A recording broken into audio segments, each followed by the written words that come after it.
Assalamualaikum warahmatullahi wabarakatuh. Yang saya hormati teman sejawat sekalian, serta Ananda Stambuk tahun 2021 mengikuti blog Special Sense. Kalau di dalam materi kita kan urutan itu tidak sesuai dengan urutan yang kita lakukan. Kenapa? Karena gitu kita mempertimbangkan waktu. Jadi kita lakukan ini secara sistematis saja. Pertama mulai dari anamnesis, pemeriksaan fisik, kemudian kita lakukan pemeriksaan funduskopi, kemudian kita pemeriksaan buta warna, kemudian kita lakukan koreksi, terakhir pengambilan benda asing. Itu dia. Ya. Jadi kita awali dengan anamnesis. Ya, silakan, Dek. Ya.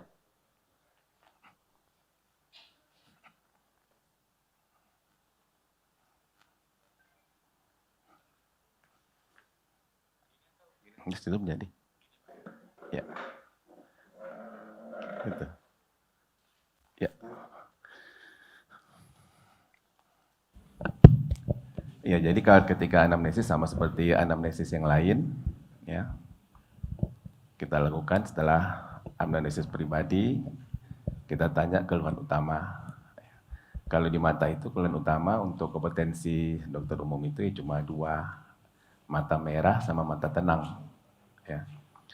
Kemudian kalau di mata tenang itu, kompetensi nomor satunya adalah kelainan refraksi.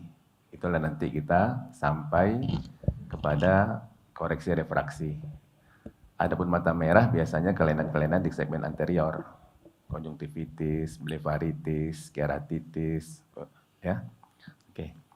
Jadi kita coba kalau ini anamnesisnya mata merah. Jadi pasien mengeluh dengan kedua mata merah sejak ya. Nanti bilang mata merah ya. Oke. Nah, setelah anamnesis pribadi, kita tanya apa keluhannya, Dek? Mata saya merah, dokter. Ya. Mata merah. Nah, sama seperti prinsip dasar kita ketika anamnesis, kita lakukan sesuai urutan itu all chat ya.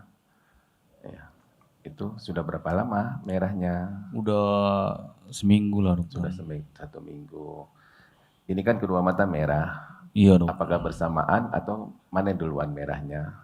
Kurang saya perhatikan pula, dok. Ya, tapi mungkin langsung terlihat kedua matanya ya. Iya, dokter. Itu sudah location. Nah, kemudian ketika kita menilai apakah merahnya itu hilang timbul, kadang-kadang tidak. Terus menerus, dokter. Terus menerus ya. Nah, kemudian mata merahnya itu apakah menimbulkan rasa tidak nyaman? Iya, dokter. Ya, apakah Kurang ada nyaman. hal-hal yang membuat mata merah itu menjadi nyaman? Tidak ada, dok. Tidak ya. Nah, jadi itu sesuai dengan all chart. Kemudian baru kita nanti riwayat penyakit. Kalau pada mata merah ini yang paling penting diingat adalah riwayat penularan. Karena dia umumnya penyakit menular. Contohnya konjungtivitis misalnya. Apakah di dalam keluarga ada yang sakit mata merah, mata merah ini sebelumnya? Ada sih, dokter. Nah, ada ya. Kemudian juga anamnesis berikutnya adalah riwayat lingkungan. Karena mata merah ini umumnya karena lingkungan yang kurang baik, misalnya lingkungan yang ya, apakah di sekitar lingkungan itu bersih? Pokoknya padat penduduk lah, dokter. Iya, padat penduduk ya. Kemudian yang paling juga ditanya tentang kebiasaan dari pasien ini, apakah suka mengucek-ucek mata? Lumayan, dokter. Lumayan sering. Ya. Apakah rajin mencuci tangan? Jarang, dokter. Ya. Jadi itulah anamnesis kalau kita tanya tentang mata merah. Tetapi kalau dia matanya tenang, atau keluhannya matanya kabur, perlahan-lahan, maka yang paling penting ditanya adalah riwayat keluarga atau genetik. Nah, mungkin itu saja anamnesis. Ya.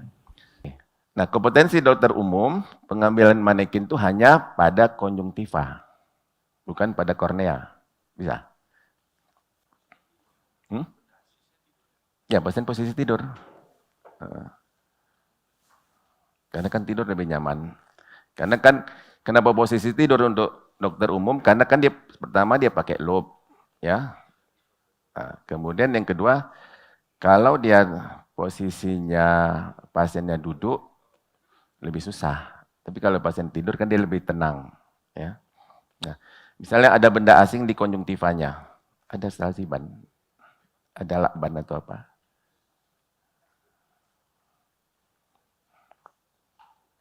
Ya.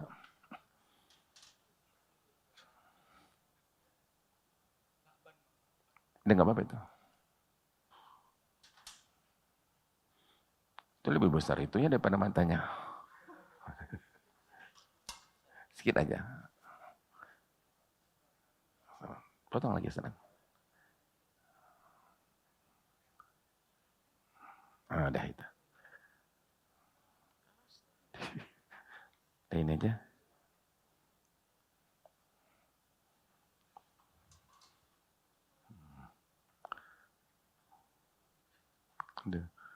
Udah lengket ya. Oke, nampaknya korpusnya di mana? Sini. Saya harus sini. Nampak ini, Ren. Ini korpusnya. Ah ya, oke. Nah, jadi setelah anamnesis, setelah pemeriksaan fisik, inform consent, cuci tangan, pakai handscoon. Itu dia urutannya, ya. Nah, kemudian pakai loop. Setelah ada persetujuan dari si pasien ataupun keluarganya, maka kita lakukan pertama adalah meneteskan pantokain. Itu anestesi. Ya. Anestesi apa aja? Kalau memang khusus mata kan ada pantokain. Tapi kalau nggak ada pantokain, mau lidokain, mau PHK-in, mau apa lagi, markain, terserah. Ya, boleh diteteskan ke mata. Diteteskan 1 tetes. Itu dengan menarik kelopak mata bawah, teteskan 1 tetes. Kemudian tunggu beberapa detik saja, ketika pasien nanti katanya tidak perih lagi, karena efek samping pantokain ini memang perih. Apakah masih perih? Tidak, misalnya jawab pasien. Baru kita bisa mulai. Nah, mengambilnya adalah dengan lidi kapas, ya, atau dengan cotton bud. Itu dia. Jadi kita buka lidi kapasnya.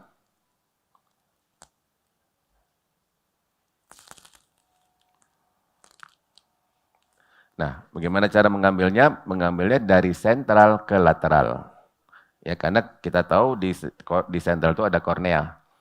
Jadi kita ambil, maka ya kita pinggirkan ya.